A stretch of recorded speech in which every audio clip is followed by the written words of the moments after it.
আজকের এই ভিডিওতে আমরা জেনে নিব ক্যান একটা আলু একটা র একটা আলু আর একটা র এগ একটি শক্ত অবস্থায় থাকে বয়েল করার আগে, আর একটি লিকুইড অবস্থায় থাকে বয়েল করার আগে, এবং বয়েল করার পরে দুটার স্টেট আলাদা হয়ে যায়।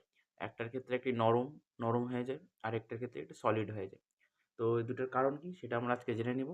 হ্যাঁ, স্বাভাবিক প্রশ্ন সবার মাথায় আসে, কিন্তু আজকে আমরা এটার কারণটি চর্চা করে নেব। ঠিক আছে? তো আমরা জানি আলু যে রয়েছে, আলুর মধ্যে বেসিক্যালি স্টার্চ থাকে মোস্টলি, আর এগের ক্ষেত্রে আমরা জানি প্রোটিন থাকে অ্যালবুমিন অবস্থায়। ঠিক আছে? এবার দুটি স্টার্চ আর প্রোটিন দুটি অপোজিট ওয়েতে রিঅ্যাক্ট করে হিটের সাথে। ঠিক আছে? কিভাবে? দুটিই কিন্তু মোটামুটি ১০০ ডিগ্রিতে বয়েল হয়। ঠিক আছে? এবার পটেটোর ক্ষেত্রে কি আলুটার ক্ষেত্রে কি হয়? আলুটার ক্ষেত্রে যে স্টার্চ রয়েছে, মানে কার্বোহাইড্রেটসের গ্র্যানুলসটা রয়েছে, ওটি খুব কম্প্যাক্ট থাকে, অর্ডার্ড স্ট্রাকচারস থাকে। ঠিক আছে? আর সেল ওয়ালস যেগুলো আছে ওগুলা খুব টাইটলি হোল্ড করে থাকে এভরিথিং, আর যত সব মেটেরিয়ালগুলো রয়েছে স্টার্চের। ঠিক আছে? এর জন্য আ জিনিসটি আলুটি ফার্ম হয় আর কম্প্যাক্ট হয়। ঠিক আছে? শক্ত হয় আরকি মোট কথা। আর এগের ক্ষেত্রে জেনারেলি কি হয়? এগের ক্ষেত্রে আমরা জানি প্রোটিন থাকে অ্যালবুমিন। তো এবার ওই প্রোটিনটা ফোল্ড অবস্থায় থাকে লিকুইড যে ম্যাটেরিয়ালটা, লিকুইড ম্যাটেরিয়ালের মধ্যে প্রোটিনটি ফোল্ড হয়ে থাকে, এবং ওই ফোল্ডেড যে প্রোটিনটা রয়েছে, ঠিক আছে? ওগুলো থ্রেডস অবস্থায় থাকে, থ্রেডের মতন থাকে। ঠিক আছে? লম্বা, লম্বা থ্রেডস অবস্থায় থাকে।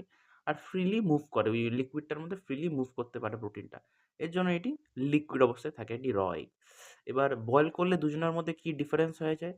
এবার যখন আমরা একটি পটেটো নিই, আলু নিই, মোট কথা আলু যখন নিই, তখন আমরা যখন হিট করা হয়, তখন H2O যে ওয়াটার যে মলিকিউলস ওগুলা স্টার্চ যে রয়েছে, স্টার্চের মধ্যে ঢুকে যায়। মোট কথা স্টার্চ যে রয়েছে, স্টার্চ একটি স্পঞ্জের মতন কাজ করে এবং জলটিকে অ্যাবজর্ব করে নেয়। সেটার ক্ষেত্রে কি হয় যে এটার যে মধ্যে যে গ্র্যানুলস গুলো রয়েছে, ঠিক আছে? যে উম স্টার্চ গ্র্যানুলস গুলো রয়েছে ওগুলো এক্সপ্যান্ড হয়ে সোয়েল আপ হয়ে যায়। ঠিক আছে? বড় হয়ে যায় মোট কথা। তো এটার প্রসেসটার নামই হচ্ছে জিলেটিনাইজেশন, যেটা ৮০ থেকে আ 60 থেকে ৮০ ডিগ্রি সেলসিয়াসের মধ্যে প্রসেসটা হয়। যেখানে স্টার্চের যে স্ট্রাকচারস গুলো রয়েছে ওগুলো ব্রেক ডাউন হয়, এবং আ মানে গ্র্যানুলস গুলো কি হয়? এক্সপ্যান্ড হয়।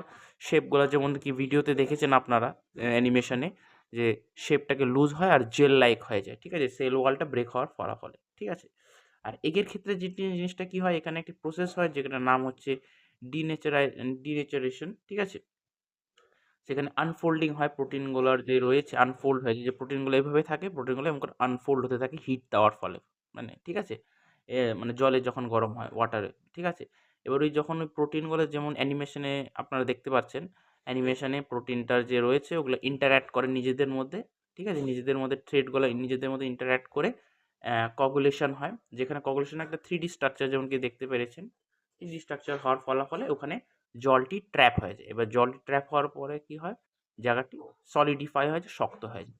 এর জন্য বয়েল করার পরে একটি ডিম শক্ত হয়, যেখানে আ এই আলু সেটি নরম থাকে। তো এটি ছিল এটার কারণ। ধন্যবাদ।